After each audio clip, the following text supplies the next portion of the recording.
Olá, neste vídeo vamos falar sobre uma das forças fundamentais e universais da natureza, a gravidade. Bem, desde o tempo da Grécia Antiga, dois problemas eram enigmáticos. O primeiro, a queda dos objetos soltos em proximidade da superfície da Terra. O segundo, o movimento dos planetas. Mesmo tendo nenhum motivo para relacionar esses dois problemas, naquela época, hoje podemos ver que eles são resultado da mesma força, a gravidade. O primeiro a tentar descrever o movimento dos planetas foi Cláudio Ptolomeu, onde ele criou uma ideia do sistema solar que a Terra era o centro do universo e todos os planetas giravam em torno dela, inclusive o Sol e a Lua. Infelizmente, para explicar os movimentos mais complicados, Ptolomeu foi obrigado a introduzir epiciclos, nos quais os planetas faziam círculos em torno deles e faziam um círculo em volta da Terra. Esta ideia de Ptolomeu foi tida por muito tempo. Só a partir do século XVI, que Nicolau Copérnico, ao observar o Sol, ele observou que o Sol era maior que os outros planetas. Daí ele criou a ideia de que o Sol era o centro e os planetas giravam em torno dele.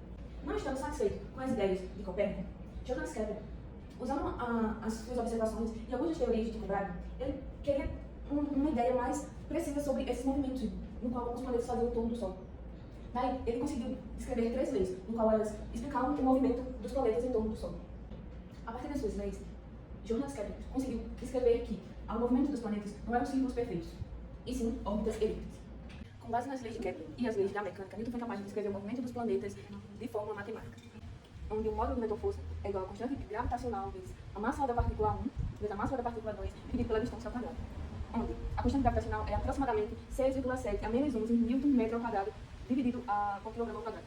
A gente vai falar um pouquinho sobre o vetor-força agora, certo? A gente vai estar aqui vendo essa primeira situação que está expressada nessa figura aqui. A gente vai ter uma massa menor, que vai ser M1, de uma esfera qualquer, e uma massa de M2 que está expressada aqui como outra esfera qualquer maior, né? Já temos massa. E M1 está exercendo uma força M2 que a gente vai caracterizar como o vetor F12, e vai ter a força que a massa de M2 está empregando em M1, que é por esse vetor F2, certo?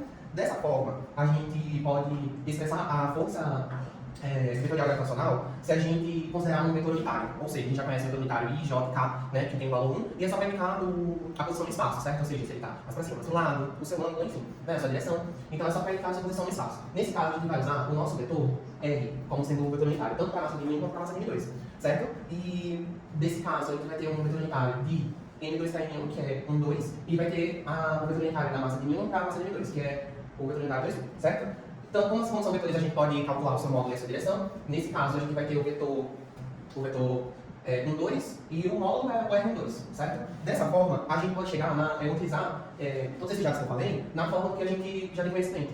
A gente coloca para calcular a força gravitacional, certo? Que vai ser a força de 1 para 2, ou seja, a massa de 1 para integrar de 2. A gente vai ter menos G, que é a constante que a gente conhece, as massas, o módulo ao quadrado e o vetor unitário aqui para justamente por questão de posição. Da mesma forma, a gente vai ter a força da massa de 2 para a massa de 1, que faz função da mesma forma que vai mandar a solução nesse dados que eu falei, né? O módulo agora é 2, 1 ao quadrado e tem o vetor unitário 2 também aqui. Por que isso é negativo? Justamente por causa do sentido oposto do vetor que a gente colocou. Ou seja, enquanto a força de M1 para M2 está nesse sentido, na direção da de M2, o vetor está na direção oposta. Logo, a força, o resultado vai ser negativo.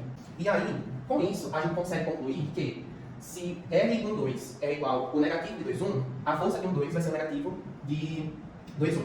Com isso, a gente consegue concluir que a força entre essas massas, a força gravitacional, ela é um par de ação e reação.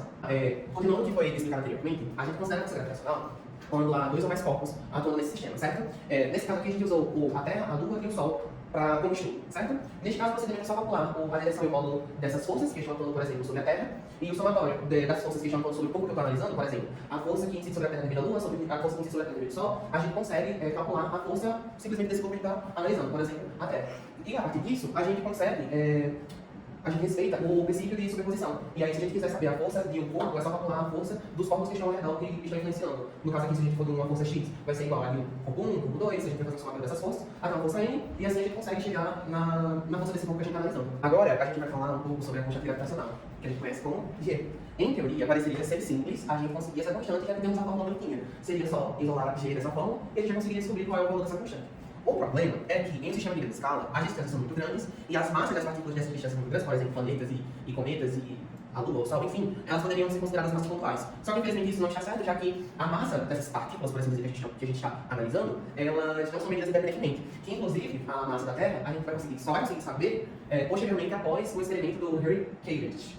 O Harry, ele foi um cientista que, já que não dá certo para medir a constante com visualizou um sistema de grande escala, né, de grande escala, então vamos saber daquela escala. Ele fez um experimento com esferas de chumbo, certo? De diferentes massas. E ele mediu a constante G pelo torque das esferas pela atração gravitacional. A partir daí, ele descobriu essa constante, que a gente conhece como o nosso princípio G, certo? Que é 6,633 vezes 10 a menos 11 newtons por metro quadrado por quilo ao quadrado. Infelizmente, ela não é uma constante tão precisa, já que ela tem essa taxa de erro de 0,15, e comparado com outras constantes, ela tem uma taxa de erro de até que alta. Como a gente falou anteriormente, com o dado que a gente achou, né, a constante G, pelo experimento de Henry, a gente consegue calcular a massa de corpos celestiais, como planetas, a Lua, o Sol, cometas, enfim. Por exemplo, a gente vai calcular a massa da Terra simplesmente pela relação entre a fórmula de força que a gente já conhece, que é massa vezes a gravidade em cubo livre da Terra, né, o famoso 9,8, e a fórmula que a gente já conhece da massa da gravidade, né, que relaciona isso daqui. NT seria a massa da Terra, N seria o corpo que está na superfície da Terra, e a RT seria a distância desse corpo que está na superfície da Terra até o seu centro, ou seja, o raio da Terra. Manipulando essa equação e juntando ambas as duas, a gente consegue achar a fórmula para achar a massa da Terra, que seria a gravidade de queda livre, né, do corpo aqui na Terra, o raio da Terra quadrado e a nossa constante G, e a gente consegue achar a massa da Terra, que é 5,98 vezes 10 a 24 kg. Certo, agora a gente vai estudar um pouco sobre a gravitação próximo à superfície da Terra. Se a Terra fosse esférica e a gente considerasse um corpo em sua superfície e a gente quisesse medir a força gravitacional que incide sobre esse corpo, né, de massa M, a gente usaria justamente a fórmula que a gente usou anteriormente, MT sendo a massa da Terra e o L sendo a distância dessa massa até o centro da Terra, né, que seria o raio. E essa força também pode ser descrita com a fórmula que a gente já conhece da segunda de Newton, que seria a massa vezes a força da gravidade de queda livre, né, aqui na Terra, que é o nosso famoso 9,8. Certo? Relacionando as duas, como a gente fez anteriormente, a gente chega nessa fórmula aqui para a gente medir essa gravidade aqui na Terra, né, esse 9,8. Só que, se a gente analisa de diferentes altitudes, quanto mais distantes assim do centro da Terra, a gente descobre valores diferentes de 9,8. Ou seja, em uma altitude zero, ou seja, realmente na superfície da Terra, seria 9,83. Se fosse a 10 km a mais, ou seja, a altitude de Cruzeiro, por exemplo, seria 9,80, já tem diferença. Se fosse 100 a altitude no topo da atmosfera, já é 9,50. E 400 km de distância da superfície da Terra, ou seja, a órbita de um ônibus espacial, ele já fica bem mais diferente, é 8,70. De acordo com os resultados que a gente falou anteriormente, a gente consegue chegar nessas três afirmações. A primeira é que a massa da Terra ela não é uniforme, ou seja, tem locais da Terra em que a massa é mais concentrada, a altitude varia, enfim. Segundo, a Terra não é esférica, ou seja, um ponto nos polos ele é mais próximo do centro da Terra do que um ponto na linha do Equador. E a Terra, ela está em rotação. Agora vamos falar um pouco sobre o teorema das castas. Quando calculamos a força gravitacional exercida por corpos de grande massa como a Terra ou o Sol sobre outros corpos, é incrivelmente complicado a gente levar em consideração a reação entre os pares de partículas desses corpos. Então, para facilitar isso, Newton desenvolveu dois teoremas que facilitam a generalização desses cálculos. Então, esse teorema se aplica a corpos circulares em que sua massa é distribuída por todo ele de forma igualmente, onde seu raio é igual para tudo. Então, junto com sua famosa gravitação universal e ideias recém-descobertas de cálculo, Newton desenvolveu o dos teoremas das cascas, que o primeiro teorema fala: uma casca esférica de massa específica uniforme atrai uma partícula externa como se toda a massa dessa casca estivesse concentrada no seu centro. Aí o que esse teorema vai falar? Vamos levar em consideração esse sistema. Considere um elemento de massa dNA num ponto A completamente axial ao longo de DO. Qual força esse corpo de massa em exerce sobre o invisível? Então, vamos pegar um ponto, só para ter uma ideia de como vai funcionar. Esse ponto A, como é que vai ser a força desse ponto? Vai ser exercida daqui para cá, aqui na direção. Então, como vai ser essa força? Temos que a distribuição da força em A vai ser igual a constante gravitacional vezes o produto das massas em A vezes a massa do corpo sobre a distância em que esse corpo emizinho está do ponto A ao quadrado vezes o cosseno de alfa por ser axial ao ponto BO. Certo? Isso é a equação para um único ponto. Então, como que a gente vai saber para toda a nossa casca? Que a gente está querendo saber. Então, como vai ficar para toda a casca? Que DF, a força exercida por toda a casca sobre esse ponto, vai ser igual a constante gravitacional igual a dN, a somatória das massas de todo a nossa casca, vezes a massa do corpo sobre a distância quadrada vezes o cosseno de alfa. Aí, o nosso dm aqui, só para a explicação. O dmzão vai ser igual ao dmzinho A no ponto A mais o dm no ponto B mais até o dm no ponto N. Então, a gente vai dizer que dm vai ser igual ao somatório de n igual a 1 até nzão, em que dm vai até n. dm a gente pode dizer que ele vai ter, que vai ser uma densidade específica do material que aquele corpo é, vezes o volume desse corpo, desse anel, no caso. E dv é dado por quê? dv é dado pela área que todo aquele anel ocupa, vezes uma espessura desse anel. Então, como é que vai ficar a nossa equação? De área aqui, área vai dar 2π, raio, que no caso vai ser seno θ, vezes a nossa espessura, vezes a nossa espessura. E quanto é que vai valer a nossa espessura? Nossa espessura vai valer o nosso, aqui embaixo, espessura vai valer o nosso RDO. Então, isso aqui vezes RDO. dmzão vai ser igual a nossa espessura vezes o nosso dv, que vou puxar só um pouquinho para baixo. Temos dm vai ser igual a mi vezes 2πr quadrado seno θ r. R com R, então este R sai, depois só da brincadeira, porque não nem tá. Pronto, vezes D, ó. É. Então a gente tem nosso valor de DN.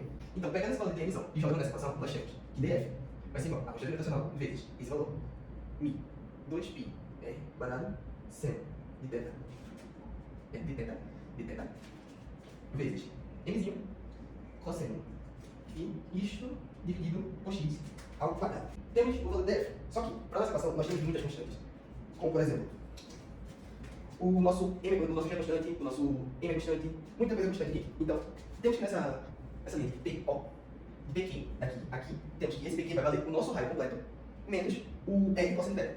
R cosseno θ, aqui. Então, isso aqui, PQ, vai valer Rzão cosseno θ, cosseno θ. E daqui para aqui, que é esse valor que a gente tem aí, mas a gente não sabe quanto é que isso aqui vale. Então, vamos dizer que isso aqui vai valer x cosseno θ. Então, se isso e isso são iguais, então a gente vai saber que x cosseno θ vai ser igual a Rzinho menos Rzão cosseno θ. Então, cosseno, que eu posso substituir já. O que eu vou fazer? Vou isolar ele. Cosseno θ vai ser igual a Rzinho menos Rzão cosseno θ sobre x. Com isso, a gente pode aplicar as leis de cossenos em relação ao θ. Então, como é que isso aqui vai ficar? Vai ficar x ao quadrado igual a Rzinho ao quadrado mais Rzão ao quadrado menos 2R Rzão cosseno θ. Agora, depois de aplicar as leis dos cossenos em relação ao θ, a gente tem este resultado. Então, só substituir os lados, só para ficar uma equação, a gente tem aqui 2 Rzão cosseno θ vai ser igual a Rzinho ao quadrado mais Rzão ao quadrado menos x ao quadrado. Nota-se que eu tenho R cosseno aqui, e aqui em cima eu tenho R seno. O que a gente vai fazer? Eu posso pegar isso aqui, isolar R cosseno θ, vai ser igual a Rzinho ao quadrado mais Rzão ao quadrado menos x ao quadrado sobre 2 Rzinho. Pronto, vai derivando os dois lados, a gente tem aqui esse lado que vai ficar o quê? R sai da derivada com ser constante, temos aí derivada de cosseno θ, vai ser menos seno θ de θ. E temos a derivada desse lado, cá, vai ficar seno menos 2x dx, porque depois da derivada ele vai fazer outra coisa, sobre 2R. Menos com menos se cancela, então isso aqui sai. 2 com 2 sai. Então a gente tem que R. Não, a gente vai passar o R para lá para cancelar lá em cima, porque vai ficar mais fácil pra gente. Então a gente tem que R não, que seno de θ. Jesus, que seno de θ vai ser igual a x dx sobre Rzinho. Então a gente substitui na equação. Então vai ficar a quantidade gravitacional vezes mi vezes 2π R ao quadrado, o resultado do seno aqui, que é x dx sobre R, Rzinho mais 1, na equação, que vai ficar sobre x ao quadrado, cosseno. Então temos que essa equação vai ficar como? Vai ficar com constante gravitacional, mi 2π R vezes m dx sobre x cosseno de alfa. Bem, aí por regra, na que a gente conseguiu provar aqui, cosseno de alfa vale Rzinho menos Rzão cosseno θ sobre x, e que R cosseno θ vale Rzinho ao quadrado mais Rzão ao quadrado menos x ao quadrado sobre 2R. Isso aqui a gente pode pegar esse R e jogar lá dentro. Aí como é que vai ficar? Temos que, então, que cosseno de alfa vai fazer Rzinho menos aquela equação, Rzinho ao quadrado mais Rzão ao quadrado menos x ao quadrado sobre isso com isso aqui, a gente pode colocar sobre isso sobre 2R sobre x. Multiplicamos o inverso aqui embaixo, então isso aqui vai ficar R ao quadrado, que soma Rzão ao quadrado, menos x ao quadrado, sobre 2Rzinho x. Então isso aqui vai ser igual ao nosso cosseno de alfa. Pronto, aí já depois de um cálculo, a gente achou o resultado para o cosseno de alfa, então a gente joga ele aqui dentro. E ao utilizando a equação, a gente vai ter que fazer por 2 vezes 2, a gente vai cancelar por 2, dá o resultado do cosseno, fazendo um remanejamento aqui, porque a gente vai ter que integrar por conta que a gente quer a distribuição total por todo o anel. A gente já organiza porque o que for constante sai integral e o que for variável a gente deixa livre. Então a gente organiza. E temos que todas as constantes fora então vai ser IDL vai ser uma aqui, constante gravitacional, um R que eu tirei o R da espessura, mas eu coloquei eu vi que ele tem que estar aqui, o E, o Mi, o Rzão, a massa e o R quadrado. Ok, então a gente deixa por debaixo do X. Isso aqui vai ficar R ao quadrado, menos Rzão ao quadrado, mais esse 1, que vai ser esse X. Então eu posso passar esse X ao quadrado com esse X ao quadrado, porque ele já não vai ficar mais simples pra gente. Então agora eu tenho isso. Eu quero conseguir a massa completa, todo o anel, então o que eu vou fazer? Eu vou integrar ambos os lados. Eu vou integrar aqui. E eu vou integrar aqui. Tendo em vista que, como a gente tem o centro da nossa massa, que é a massa maior, o nosso centro, enquanto a distância é dele, então como é que vai ser? Vai ser o ponto dela até o meio, e disso aqui até esse outro lado, até aqui. Então isso vai ser o nosso limite de integração, que vai ser o nosso Rzinho menos o nosso Rzão, e do nosso Rzinho mais o nosso Rzão. Isso é relativamente integral, tranquilo de fazer, então eu não vou integrar completo aqui, se for o resultado. Mas a gente sabe que vai ser as variáveis que tem com os limites de integração desse menos o resultado de novo com esse limite aqui. A gente tem que, depois do desenvolvimento dessa integral, a gente tem que o resultado da 4 é. Então, a gente tem que, depois das integrais, porque quantidade de sai, então mesmo que tem que sair, esse aqui também. E vai ficar de força, vai ser igual a π, constante gravitacional, em a espessura, ou o Rzão, nosso M, o R ao quadrado, vezes o resultado disso aqui, vai ser 4M, que vai ser igual a G, Mzinho, Mzão, R ao quadrado. E, então, o que daqui, que não for G, da constante gravitacional, e a massa do corpo dele que é, vai virar M. Aqui, M vai ser todo o resto pessoal, então vai ser 4π, R ao quadrado, μ, vezes a espessura. E o que o segundo teorema fala? Ele fala que uma caixa esférica de massa específica uniforme não exerce nenhuma força gravitacional sobre a partícula localizada em qualquer lugar no seu interior. Diferente da primeira, o corpo está localizado fora, na primeira teorema, mas no segundo, o corpo está localizado dentro do nosso corpo maior. Então, para provar esse teorema, a gente vai fazer todo o passo a passo que a gente fez no teorema 1 até chegar nessa parte da equação. Onde, que diferente do primeiro, o corpo está dentro, o nosso limite de direção, que vai ser do mesmo jeito, o nosso limite de direção não vai ser de Rzinho menos Rzão, vai ser de Rzão menos o Rzinho. E de Rzão vai ter mais Rzinho, por conta que o corpo não está vindo de lá para cá, e sim do meio para aqui. Então, integrando essa parte, a gente pode chegar aqui, a resposta dessa integral, depois de todo o desenvolvimento, a gente pode chegar aqui, o resultado disso com isso aqui vai dar um zero. Ok. Bem, então não pode ser estranho, mas como o corpo está dentro do nosso corpo maior, então a gente tem que, digamos que a gente pega um ponto no nosso, a gente pega um ponto aqui. Esse ponto, ele vai tentar puxar esse corpo nessa direção. Mas, analogamente a isso, a gente tem que, do outro lado desse aqui, vai ter um corpo de tamanho equivalente que vai conseguir puxar o corpo que está aqui dentro no sentido oposto. Então, o que a gente faz? Então, o que isso define? Que quando a gente tem um corpo de M fazendo força no corpo B, a gente tem um corpo de massa e visão fazendo força ao contrário ao nosso corpo B, fazendo com que ele não se desloque e não saia da sua posição. Então, vamos falar do quê? Energia massa gravitacional, conhecido como MG. Conhecido formalmente como MG, Y. Mas também pode ser definido como U, que é igual a U, F, menos U. Isso só presta se essa função conservativa. Como é que a gente sabe a função conservativa? Eu tenho uma massa em cima e uma massa em cima.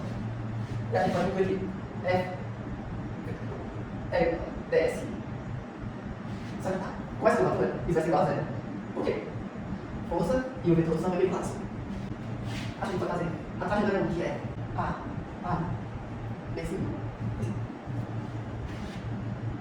A, Bzão, Bzinho. E a curvatura que é A, C, D, E, F, G, H, B. Só que fundir movimento. Aí a gente o que a gente vai fazer? Trabalho da trajetória é igual a trabalho da trajetória de razão mais trabalho da trajetória de razão para vizinha. Só que como definido anteriormente, é igual a zero. Então isso aqui, deixa eu dar apenas a prova de agora, que faz a integral dela de R a variação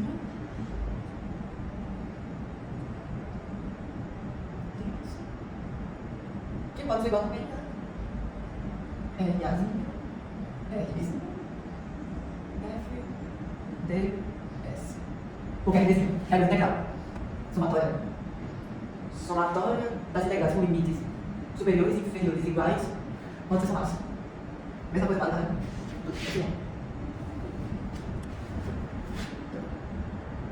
W, esse. Pesão K, mais W, pesão, esse. Então, essa aqui que dá. É igual. Deixa eu ver. W, pesão, esse.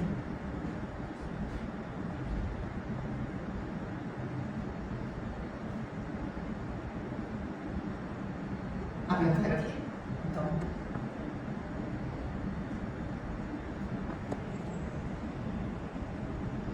Desenvolvendo isso aqui, temos essa equação. Referente isso aqui. Agora, o que? Quantas perpendiculares que são? Essa e essa. E com isso só. W, C, D, W, G, H. Com isso aqui, a gente faz, já entende.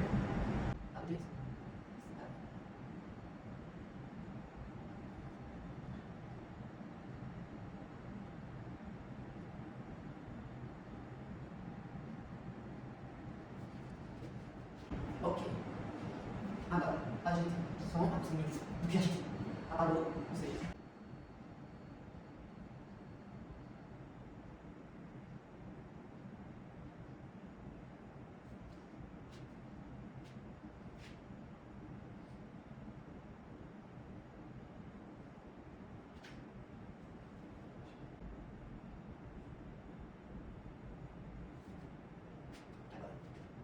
que é a já tem essa equação feita. E agora vai ver somas integrais, subindo as integrais de cá, sobrando apenas.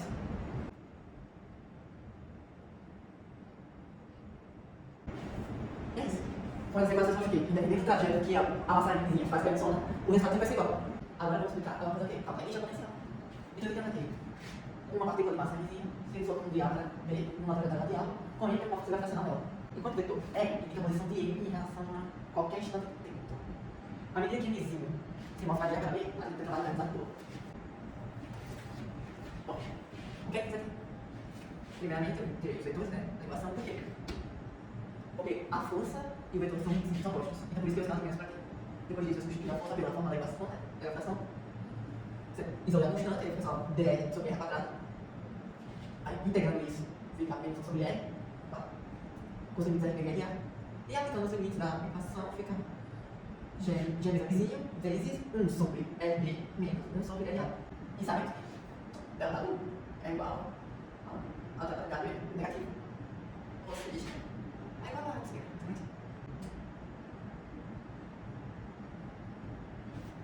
Agora, sobre a combinação, isso aqui. Se Mzinho se move para o centro de A para B, a variação da direção é positiva. Ou seja,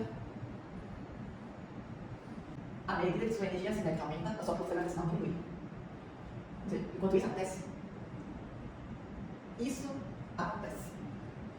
inversamente, né? Pode ser essa coisa, se o B for, se a potencial gravitacional de B aumenta, diminui, a cinética aumenta. Tá. Como aqui a gente escolheu um ponto aleatório qualquer, onde a distância da partícula é R, então, isso aqui pode se converter para U em função de R, seria igual a menos GMI sobre. O que mostra? Que isso aqui não é de cada corpo separado, mas sim de duas partículas, M e N. E agora, todos esses dados aqui, né, vão ver como isso dá na MGY. Vamos achar essa medida de diferencial entre a altura de altura e Y na superfície. O que seria essa altura de Y? A altura, isso aqui. E isso é o quê? R, T, mais Y. E o que seria esse RT? RA. Então, vamos lá. Delta U é igual a U em função de RT mais Y menos U RT, que é igual a G emissão de Mzinho sobre RT menos RT mais Y. Isolando o RT, fica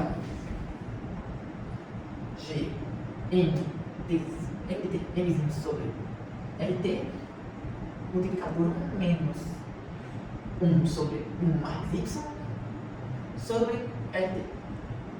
Se Y for muito maior que D, que seria o caso de pequenos deslocamentos da superfície da Terra, de corpos para a superfície da Terra, não, pode usar a expansão nominal. Vai aproximar o outro termo porque sendo 1 mais X na Y seria igual a 1 menos X mais aproximadamente 1 menos X. O que transformar isso em delta U seria igual a GM Tzinho sobre RT colchetes 1 menos parênteses 1 menos Y sobre RT, que é igual a G MT MY igual a RT ao quadrado. E o que seria GMT sobre RT ao quadrado? Exatamente, gravidade. Exatamente, então seria igual a MGY. Para isso, vamos falar sobre energia potencial de sistema de várias partículas. Já que normalmente as equações são entre duas partículas. Mas como fazer se tiver mais de uma partícula? Vamos ver. Vamos ver, por exemplo, R número, né? Como a gente pode fazer? Energia de M2 é igual a menos G M1 M2 sobre R de M2. Para 2, 3, ou para 2, 3, a gente pode G M2 M3 sobre R2 M3. E para o M3, né? Menos G M1 M3 sobre R3. E agora, achando tudo, né? A gente faz, só matar isso tudo. Eu já levei umas coisinhas, né? As equações da conta aqui. Aí, pessoal, ligeiro, porque é igual a todas, porque todos têm energia em massa. A circulação de eles, e beleza. E depois como ficava. E se a gente quiser separar essa energia de novo? Esse parado de ligação.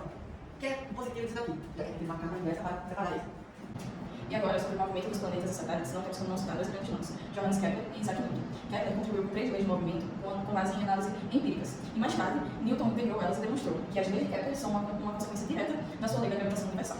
E daí, antes da gente falar sobre essas leis de Kepler, a gente tem que levar em consideração dois pensamentos iniciais, que a gente vai estar desprezando o efeito de perturbação que os outros planetas podem causar nos dois astros em questão que a gente vai estar analisando, o corpo central e o corpo em órbita, e também que a massa, o centro de massa no qual eles dois orbitam, vai ser o centro de massa do corpo central, porque o corpo central é tão maior do que o que está em órbita, que esse centro de massa vai ser quase o centro de massa do corpo central. Então, por isso, a gente vai desprezar essa interação mútua. E agora, sobre a primeira lei, a lei das órbitas, ela fala que todos os planetas se movem em órbitas elípticas pelo Sol em um desses polos. E aí, o que foi que Newton observou? Ele observou que forças inversamente quadráticas têm uma relação direta com órbitas elípticas. E com isso, no movimento dos planetas, a única força em questão que está atuando nesse movimento é a gravitacional. E o que foi que ele fez? Esse movimento é centrípeto, e daí ele igualou a lei da fórmula da gravitação universal com a fórmula do movimento centrípeto. Acaba que nessa relação, a gente chega nisso aqui.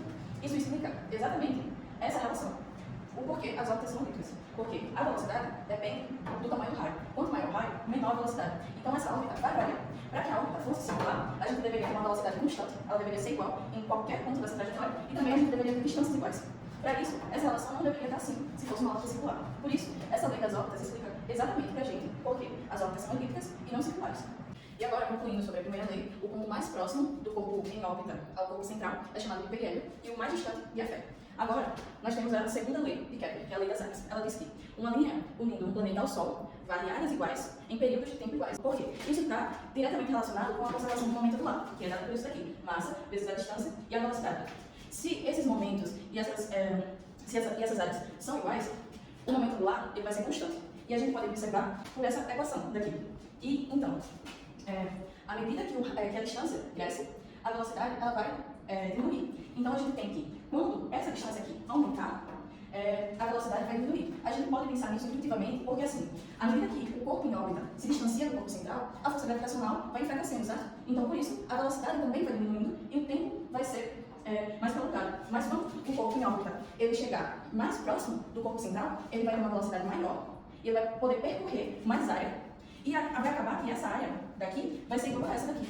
E agora, sobre a terceira lei, ela é de períodos. Ela diz que o quadrado do período é proporcional ao cubo da distância média entre o planeta e o Sol. O que isso quer dizer? Esses dois são proporcionais. Então, se um aumenta, o outro vai aumentar. Isso quer dizer que, se a gente aumenta a distância do planeta, entre o planeta e o Sol, o período ele também vai aumentar. A gente pode pensar nisso intuitivamente, porque, como eu falei já nas outras leis também, se a distância aumenta, ele vai ter uma velocidade menor, porque a força vai enfraquecer, então o período ele vai aumentar. E aí, quando a gente tem essa mesma relação que eu mostrei nas leis anteriores, da força gravitacional universal com a centrípeta, e se a gente trocar essa velocidade por 2πr sobre t, que 2πr vai ser a distância percorrida, e t vai ser o período que tem.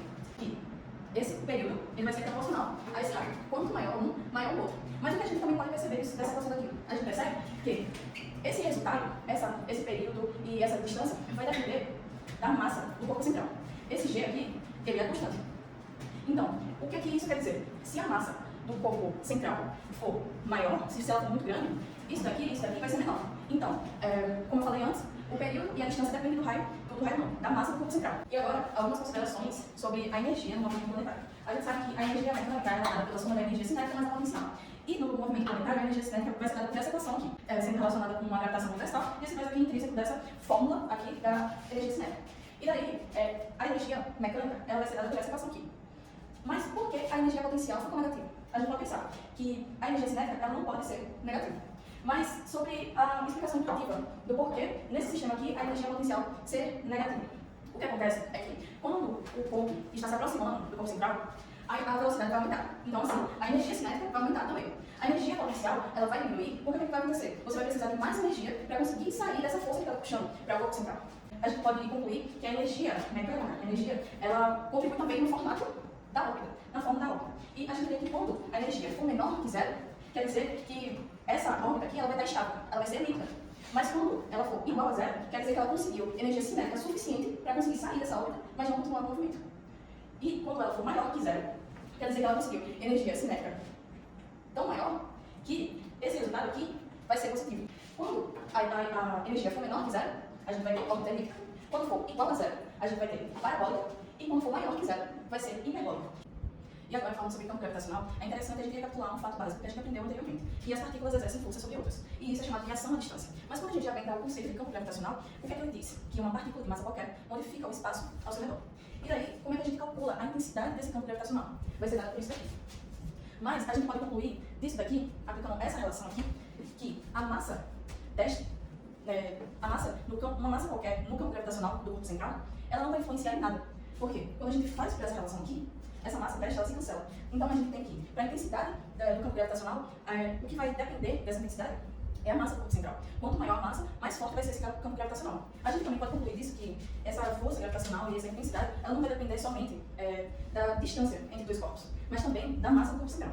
E um corpo de massa qualquer, que seja pequeno o suficiente para não modificar o campo gravitacional do outro corpo, ele não vai ter influência nenhuma no campo gravitacional do corpo central.